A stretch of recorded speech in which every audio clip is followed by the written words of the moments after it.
Hello दोस्तों, स्वागत है आपका इस वीडियो में। इस वीडियो में हम देखेंगे सेक्शन 194 आई के अंदर टीडीएस कैसे डिडक्ट होता है।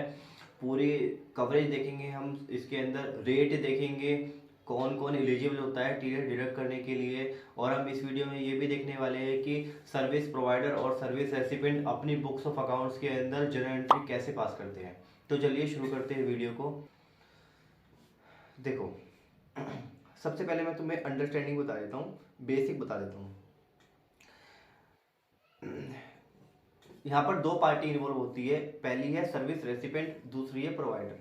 अब देखो, सर्विस प्रोवाइडर क्या होता है? Provide services of rent. ये किसको सर्विस प्रोवाइड करता है? रेसिपिएंट को रेंट के सर्विसेज प्रोवाइड करता है। और रेसिपिएंट क्या करता है? Make payment after deducting TDS. जब सर्विस रेसिपिएंट पेमेंट करता है 194 आई की, जो उसने रेंट की सर्विसेज ली है, जब वो पेमेंट करेगा तो वो टीडीएस डिडक्ट करने के बाद पेमेंट करेगा प्रोवाइडर को। अब वो सर्विसेज कौन कौन सी हो सकती है? Rent of plant and machinery equipment, मतलब अगर प्लांट एंड मशीनरी और इक्विपमेंट की सर्विस ले रहा है रेसिपिएंट, या लैंड एंड बिल्डिंग उसने रेंट पे ले रखा है, या फर्नीचर रेंट पे ले रखा है, तो इस केस के अंदर जब रेसिपिएंट पेमेंट करेगा प्रोवाइडर को, तो उसको टीडीएस डिडक्ट करने के बाद पेमेंट करनी है। तो ठीक है, ये हमने चार्ट से समझ लिया कि 194 आई के अंदर सर्विस रेसिपिएंट और प्रोवाइडर, ये दो पार्टी इन्वॉल्व होती है और इस तरीके से स्ट्रक्चर होता है। चलो अब मेन अपना शुरू करते हैं। ये रहा। अब इसमें डिडक्टर और डिडक्टी कौन कौन होगा? देखो, डिडक्टर मतलब पेयर, पेयर मतलब सर्विस रेसिपिएंट, जो बंदा पेमेंट कर रहा है, जो बंदा टीडीएस डिडक्ट कर रहा है उसको हम बोलते हैं डिडक्टर, और जो पेमेंट कर रहा है उसको हम बोलते हैं पेयर। ये तीनों ही पर्सन सेम होते हैं, डिडक्टर बोलो या पेयर बोलो या सर्विस रेसिपिएंट बोलो, बात एक ही है। अब वो कौन होगा? बड़े लोग। मैंने और भी वीडियो बना रखी है, सेक्शन 194 सी की बना रखी है और जे की बना रखी है, तो उसके अंदर भी मैंने आपको बता रखा है कि बड़े लोग कौन होते हैं। बड़े लोग वो होते हैं जो जिनका टैक्स ऑडिट होता है अंडर सेक्शन 44 ए बी के अंदर। ठीक है सर, एक बार इसको समझते क्या है। डिडक्टर कौन होगा? मतलब कौन कौन टैक्स टीडीएस डिडक्ट करने के लिए एलिजिबल होगा। एनी पर्सन, कोई भी पर्सन हो वो एलिजिबल होगा, बट यहाँ पर प्रोविजन दे रखा है, एक्सेप्शन दे रखा है, other than individual HUF whose turnover gross received in business profession is up to ₹1 crore और 50 lakh in preceding financial year. इसका मतलब क्या हुआ? वो सभी बंदे, वो सभी लोग टीडीएस डिडक्ट करेंगे 194 आई के अंदर, बट उन इंडिविजुअल एचयूएफ को छोड़कर जिनका टर्नओवर या gross received preceding financial year के अंदर 1 करोड़ या 50 लाख तक है। सर सिंपल भाषा में बताओ, सिंपल भाषा में आप ये समझ लो कि जिनका टैक्स ऑडिट होता है वही एलिजिबल है टीडीएस डिडक्ट करने के लिए, और जो छोटे लोग हैं, छोटे लोग मतलब जिनका टैक्स ऑडिट नहीं होता, उनको टीडीएस डिडक्ट नहीं करना। ठीक है सर। डिडक्टी कौन है? Any resident person. अगर कोई भी रेजिडेंट पर्सन सर्विसेज दे रहा है, किसको दे रहा है? सर्विस रेसिपिएंट को, तो उसका टीडीएस डिडक्ट करना होगा। तो डिडक्टिव में तो कोई दिक्कत नहीं है, अगर कोई भी रेजिडेंट पर्सन सर्विस दे रहा है तो 194 आई में उसका टीडीएस डिडक्ट होगा। सर अब रेट बता दो कि रेट कौन से, क्या रेट है, किस रेट से 194 आई में टीडीएस डिडक्ट होगा। देखो यहाँ पर भी दो रेट है। प्लांट एंड मशीनरी इक्विपमेंट का 2%। इसका मतलब क्या है कि अगर किसी ने प्लांट एंड मशीनरी या फिर इक्विपमेंट रेंट पे लिए है किसी से, और अगर वो जो बंदा पेमेंट कर रहा है वो अगर बड़ा बंदा है, बड़ा बंदा मतलब जिसका टैक्स ऑडिट होता है, तो वो 2% से टीडीएस डिडक्ट करेगा। सर अदरवाइज, मतलब अगर किसी ने लैंड एंड बिल्डिंग या फर्नीचर रेंट पे ले रखा है, तो उस केस में वो 10% से टीडीएस डिडक्ट करेगा। ठीक है सर, तो हमें समझ में आया कि हमारे पास दो रेट है। पहला रेट क्या है? प्लांट एंड मशीनरी और इक्विपमेंट पर 2% का रेट है। लैंड एंड बिल्डिंग और फर्नीचर पर जो रेट है वो 10% का रेट है। सर क्या इसकी कोई थ्रेशोल्ड लिमिट भी है? हाँ जी, थ्रेशोल्ड लिमिट कितनी है? एग्रीगेट ऑफ ₹2,40,000 पर ईयर, मतलब एक साल की लिमिट कितनी है? 2,40,000। सर ये तो आपने 12 महीने की बता दी, मतलब एक साल की बता दी। पर मंथ के हिसाब से 12 से इसको डिवाइड कर देंगे, कितना हो जाएगा? 20,000 पर मंथ। तो अगर आप 20,000 पर मंथ तक किसी को दे रहे हो रेंट, तो डिडक्ट करने की जरूरत नहीं है टीडीएस। बट अगर 20,000 से ज़्यादा अगर आप रेंट पे कर रहे हो, किस किस का? प्लांट एंड मशीनरी का, इक्विपमेंट का, लैंड एंड बिल्डिंग का और फर्नीचर का, तो आपको टीडीएस डिडक्ट करना पड़ेगा अंडर सेक्शन 194 आई के अंदर। ठीक है, ये चार्ट मैंने बता ही दिया तुमको। अब आ जाओ कुछ एडिशनल पॉइंट्स हैं यहाँ पर, ये बहुत इंपॉर्टेंट पॉइंट्स है। कई लोग अकाउंटेंट्स वगैरह और स्टूडेंट्स वगैरह इसके अंदर कंफ्यूज हो जाते हैं, ये ध्यान से देखना। पहला पॉइंट बहुत इंपॉर्टेंट है, if property is owned by more than 1% then limit of ₹2,40,000 apply to each co-owner. मतलब जो 2,40,000 की लिमिट है ना, ये अगर मान लो कि एक लैंड एंड बिल्डिंग है, उसके को ओनर 2 है, तो उस केस के अंदर जो 2,40,000 की लिमिट वो पूरे पे नहीं देखी जाएगी, वो अलग अलग उनके को ओनर पे सेपरेटली इंडिविजुअली देखी जाएगी। कैसे? देखो मैंने एक एग्जांपल ले रखा है यहाँ पर। एबीसी प्राइवेट लिमिटेड एक रेसिपेंट है, मतलब इसने सर्विस ले रखी है, ऑफिस बिल्डिंग रेंट पे ले रखी है। और किसे ले रखी है? XY प्राइवेट लिमिटेड कंपनी है, इसकी ये ऑफिस बिल्डिंग थी, मतलब इसके नाम पे ऑफिस बिल्डिंग है, बट ये जो है ना, इसके को ओनर 2 है। एक तो XYZ प्राइवेट लिमिटेड का 50% का शेयर है, और जो मिस्टर एक्स है डायरेक्टर, उसका भी 50% का शेयर है। मतलब कंपनी के नाम पे 50% का शेयर है और मिस्टर एक्स के नाम पे भी 50% का शेयर है, मतलब आधी आधी इनके नाम पर है। अब देखो, जब रेंट पे करेगा एबीसी प्राइवेट लिमिटेड, जो जिसने ऑफिस बिल्डिंग रेंट पे ले रखी है, ये पे कर रहा है, मान के चलो कि 4,50,000 रुपये फॉर अ होल ईयर। पूरे साल का इसने कितना पे करा? उस ऑफिस बिल्डिंग का रेंट 4,50,000।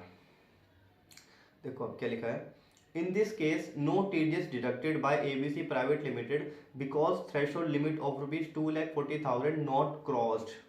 इस केस के अंदर ABS private limited TDS deduct नहीं करेगा क्योंकि 2,40,000 की लिमिट क्रॉस नहीं हुई है। तुम लोगों को लग रहा होगा कि 4,50,000 की पूरे साल की पेमेंट हुई है, सर 2,40,000 से तो क्रॉस हो चुका है, तो टीडीएस तो काटना चाहिए एबीसी प्राइवेट लिमिटेड को, बट ऐसा नहीं है। क्यों नहीं है? देखो यहाँ पर, देखो अब हम लिमिट चेक करते हैं। हमने देखा ना कि XYZ प्राइवेट लिमिटेड के नाम पे 50% का शेयर है, और मिस्टर एक्स जो डायरेक्टर है उसके नाम पे भी 50% का शेयर है। तो इसका मतलब जो एबीसी प्राइवेट लिमिटेड 4,50,000 की पेमेंट कर रही है, वो 2 बंदों को जा रही है और आधी आधी। तो देखो XYZ प्राइवेट लिमिटेड का हिस्सा कितना है? 50%। तो 4,50,000 का आधा कितना हो गया? 2,25,000। और 2,25,000 किसको मिलेगा? मिस्टर एक्स को भी मिलेगा। तो देखो ना, अब ये 2,40,000 से ऊपर थोड़ी ना है, उसके नीचे ही तो है, तो ये थ्रेशोल्ड लिमिट से कम है। तो इसीलिए एबीसी प्राइवेट लिमिटेड इस केस में टीडीएस डिडक्ट नहीं करेगी। ठीक है, ये मोस्ट इंपॉर्टेंट पॉइंट था। सेकंड पॉइंट है, in following cases TDS deducted under section 194C not 194I। इन सभी केसेस के अंदर ये कुछ पॉइंट्स दे रखे हैं यहाँ पर, ये इनके अंदर 194C के अंदर टीडीएस डिडक्ट होगा, ना कि 194I के अंदर। देखो कौन कौन से? Landing and parking charges paid by airline companies to airline authorities. देखो क्या होती है ना, जो एयरलाइन कंपनीज होती है वो अपने एरोप्लेन्स को पार्क करने के लिए लैंडिंग एंड पार्किंग चार्जेस पे करती है एयरलाइन अथॉरिटीज को। तो जो वो एयरलाइन अथॉरिटीज को पेमेंट करती है लैंडिंग और पार्किंग चार्जेस के, आप समझ रहे हो कि वो रेंट है, रेंट नहीं है, वो 194C है। कॉन्ट्रैक्ट के अंदर टीडीएस कटेगा, ना कि 194I के अंदर। ठीक है, नेक्स्ट है payment for use of mobile tower. आपने देखा होगा ना कि लोगों के घरों के ऊपर मोबाइल टावर्स लगे होते हैं, तो हमें तो ऐसा लग रहा है कि बिल्डिंग के ऊपर बंदे ने टावर लगा रखा है तो उसका रेंट जाता होगा, तो 194I में कटेगा इसका टीडीएस। लेकिन ये 194I में नहीं कटेगा, 194C में कटेगा। क्यों नहीं कटेगा 194I में? क्योंकि आई के अंदर तो 3 चीजें आती है ना। कौन सी 3 चीजें आती है? प्लांट एंड मशीनरी इक्विपमेंट आता है, फर्नीचर आता है, और लैंड एंड बिल्डिंग आता है। तो ये तो मोबाइल टावर की सर्विसेज दे रहा है ना रेंट पे, वैसे ये रेंट नहीं है, 194C में कटेगा इसका टीडीएस। ठीक है, इसका हमेशा ध्यान रखना, क्योंकि कई लोगों को अकाउंटेंट्स को लगता है कि इसका टीडीएस 194I में कटना चाहिए, बट इसका टीडीएस 194C में ही कटेगा। Payment to contractors for hiring dumpers. अब देखो, जो डंपर्स अगर हम हायर करते हैं ना, बड़े बड़े ट्रक होते हैं, उनको अगर हम हायर करते हैं तो उसका जो टीडीएस होता है वो 194C में कटेगा, ना कि 194I में कटेगा। नेक्स्ट है payment of cooling charges to cold storage owner. हम कूलिंग चार्जेस पे करते हैं ना, अगर हम अपने सामान को, जो पेरिशेबल आइटम्स होते हैं जैसे केले वगैरह, वेजिटेबल्स वगैरह, अगर हम उनको कूलिंग स्टोरेज में रखवाते हैं और उसको हम रेंट पे करते हैं, तो वो 194I में नहीं जाएगा, 194C में जाएगा। मतलब उसका TDS 194 सी में कटेगा, आई में नहीं कटेगा। नेक्स्ट है lump sum lease payment, lump sum lease premium या one time upfront lease charges paid for acquisition of long term lease. देखो कभी कभी क्या होता है ना, हम लॉन्ग टर्म लीज पर कोई भी लैंड बिल्डिंग जब हम लेते हैं तो हम अपफ्रंट पेमेंट करते हैं, मतलब वन टाइम हम पेमेंट कर देते हैं जो कि रिफंडेबल होता है, जो कि क्या होता है, रिफंडेबल होता है। तो उस केस के अंदर इसका टीडीएस नहीं कटता। यहाँ पर मैंने लिखा नहीं कि नो टीडीएस डिडक्टेड, इस केस के अंदर तो टीडीएस डिडक्ट होता ही नहीं है। मतलब इसमें तो 194 सी में भी नहीं होता, 194 आई में भी नहीं होता, दोनों ही केस के अंदर इसमें टीडीएस डिडक्ट नहीं होता। क्यों नहीं होता? बिकॉज दिस इज रिफंडेबल, क्योंकि ये बाद में रिफंड हो जाता है जब लीज पीरियड खत्म हो जाता है तब। यहाँ पर मैं लिखना भूल गया, नो टीडीएस डिडक्टेड। तो यहाँ पर जब अगर तुमने नोट्स प्रिंट करवा रखे होंगे या फिर अपने हाथों से नोट्स लिखे होंगे इसमें से देख के, तो उसमें तुम करेक्ट कर लेना।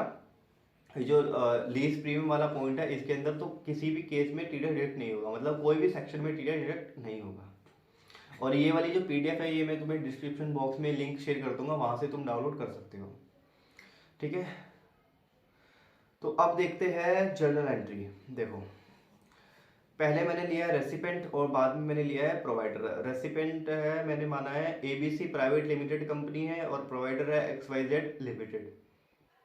और मैंने माना है कि एबीसी प्राइवेट लिमिटेड ने बिल्डिंग रेंट पे ले रखी है और ये किसकी बिल्डिंग है? एक्सवाईजेड लिमिटेड की बिल्डिंग है। ठीक है, तो जब रेसिपेंट रेंट पे करेगा उसके लिए तो खर्चा है।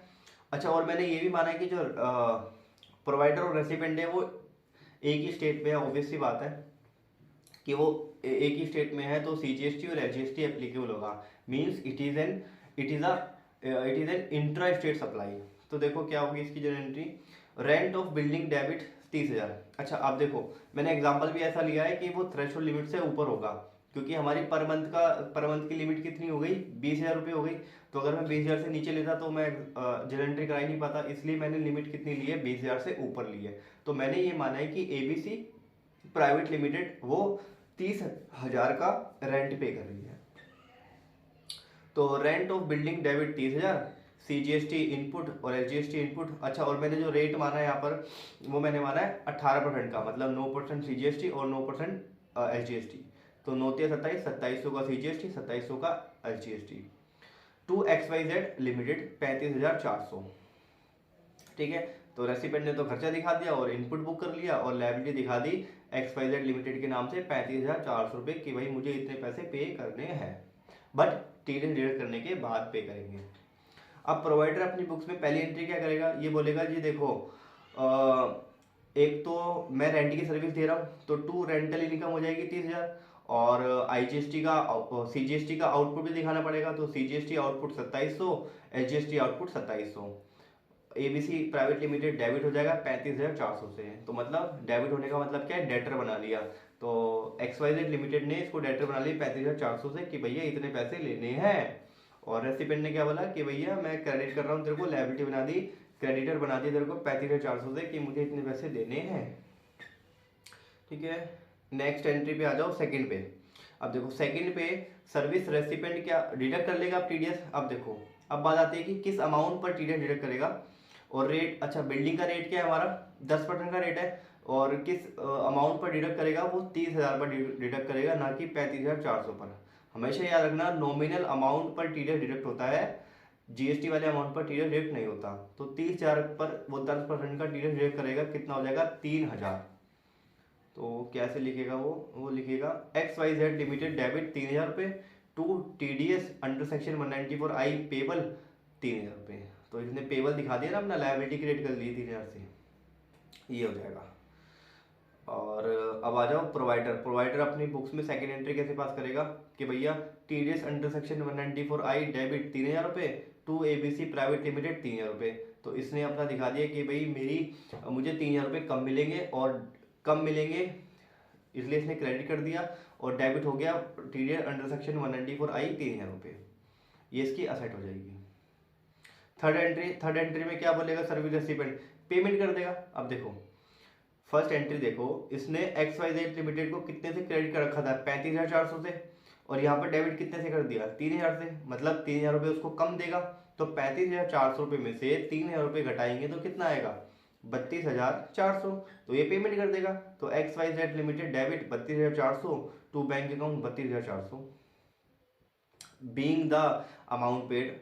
अब सर्विस प्रोवाइडर को पैसा रिसीव हो जाएगा, वो क्या बोलेगा, bank account debit 32,400 to ABC private limited 32,400, खत्म। अब आ जाओ फोर्थ एंट्री। फोर्थ एंट्री में रेसिपेंट अपनी बुक्स में क्या बोलेगा, जो उसने सेकंड एंट्री में 194 आई के अंदर जो पेबल दिखाया था 3,000 का, वो पे कर देगा। ये क्या बोलेगा, TDS under section 194 I payable debit 3,000 रुपये टू बैंक अकाउंट 3,000 रुपये, ये खत्म। सर्विस प्रोवाइडर अपनी बुक्स में एंट्री नहीं करेगा। बस ये सिंपल सी हमारी 4 एंट्री होनी है,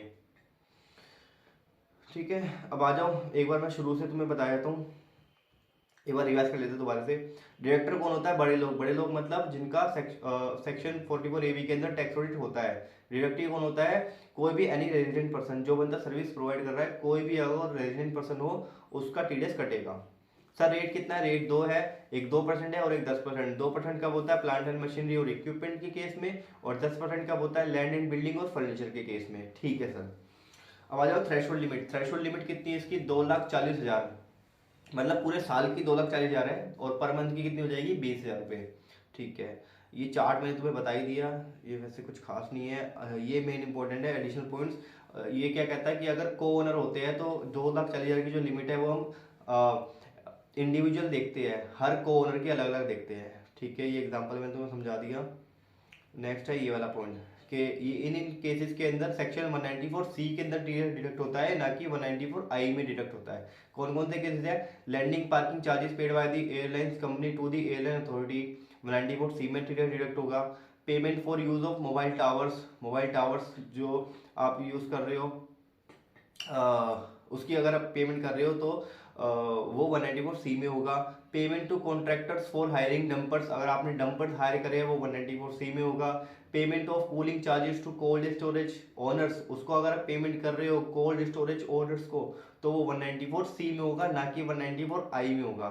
और जो आप वन टाइम पेमेंट करते हो लॉन्ग टर्म लीज के लिए, वो उस पर तो TDS ही डिडक्ट नहीं होना, ना ही 194C में ना ही I में, किसी भी सेक्शन में डिडक्ट नहीं होना। क्यों नहीं होना, क्योंकि because this is a refundable amount, क्योंकि वो रिफंड हो जाएगा। फिर हमने देखी जनरल एंट्री। जनरल एंट्री क्या होती है, रेसिपेंट अपनी बुक्स में पहली एंट्री क्या लिखेगा, रेंट ऑफ बिल्डिंग डेबिट 30,000 रुपये, CGST input 2700, LGST input 2700 to XYZ limited 35,400।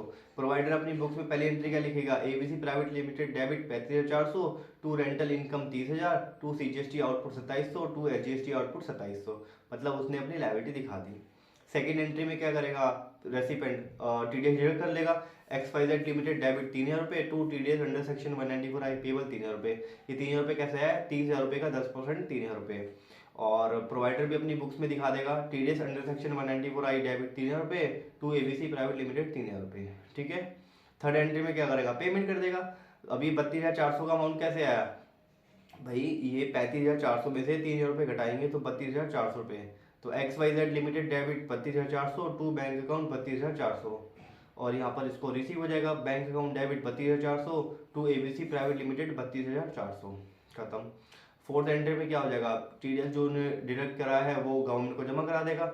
TDS under section 194I 3,000 रुपये पेबल टू बैंक अकाउंट 3,000 रुपये, और फोर्थ एंट्री तो प्रोवाइडर करेगा ही नहीं। अब ये जो उसने 3,000 रुपये जमा कराया रेसिपेंट ने, ये उसको अगले महीने की 7 तारीख तक जमा कराना है। ये तो आप लोगों को पता ही होगा, मैंने और भी वीडियो बना रखी है, उनके अंदर भी मैंने आपको बता रखा है, इसमें मैंने दोबारा बता दिया। तो ठीक है, यहाँ पर मैंने 194I के अंदर आपको सारी चीज़ें बता दी है। आई होप आपको आपके जो भी डाउट्स होंगे 194I से रिलेटेड वो सारे के सारे क्लियर हो गए होंगे। अब पूरी वीडियो देखना, और अगर आपको स्टिल अगर और भी डाउट्स है तो आप कमेंट सेक्शन में मुझे लिखकर बता सकते हो, या फिर आप मुझे कॉल कर सकते हो, मैसेज कर सकते हो, टेलीग्राम भी कर सकते हो। ये फ़ोन नंबर मैंने डिस्क्रिप्शन बॉक्स में आपको दे रखा है। मिलते हैं नेक्स्ट वीडियो के अंदर, ओके बाय।